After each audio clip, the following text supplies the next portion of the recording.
গেল ২ বছরে ৫টি নতুন রুটে ডানা মেলেছে বিমানের ফ্লাইট। নতুন রুটগুলোতে যাত্রীও মিলছে প্রত্যাশা মাফিক। সেই ধারাবাহিকতায় বিমান উঠতে চায় মালে, কুনমিং, নিউ ইয়র্কের মতন গন্তব্যে। যদিও এয়ারলাইন্সটির আছে পাইলট ও এয়ারক্রাফট সংকট, সেজন্য শুরু হয়েছে ক্যাডেট পাইলট নিয়োগ প্রক্রিয়া। আগামী ১০ বছরে বহরে যুক্ত হবে নতুন ৩২টি এয়ারক্রাফট। সব মিলিয়ে ২০৩৫ সালে ৪৭টি উড়োজাহাজের বহর হতে চায় বিমান বাংলাদেশ এয়ারলাইন্স।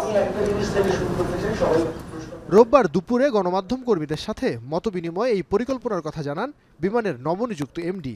২০৩৪-৩৫ যাতে আমাদের ৪৭টি এয়ারক্রাফট থাকে বিমান বহরে, সেই হিসাবে আমাদের বর্তমান ২১টি আছে। ২১টি থেকে ৬টা ফেজ আউট হয়ে যাবে।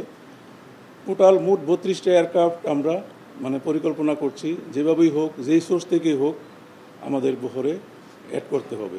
তিনি জানান, চলতি অর্থবছরে বিমানের রাজস্ব আয় ১০,০০০ কোটি টাকা ছাড়াবে।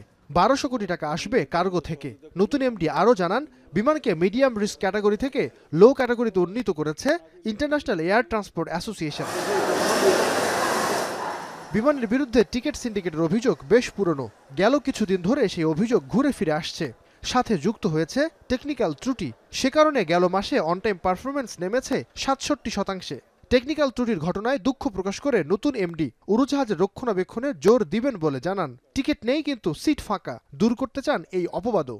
টিকিট নাই, আবার সিট ফাঁকা, এই ইয়ার থেকে যাতে আমরা ওপেনলি করে আমরা মুক্ত হইতে পারি। এবং এখানে আমি আপনাদের আহ্বান জানাচ্ছি, তথ্য এবং ইয়া দিয়ে আমাদের সহযোগিতা করবেন। আমরাও আমাদের বিভিন্ন স্টেশন, আমাদের যে ট্রাভেল এজেন্ট আছে, সবার কাছে এই বার্তা দিয়েছি, আরও কঠিনভাবে দিব যে এই ইয়ার থেকে আমরা 100% মুক্ত হতে চাই।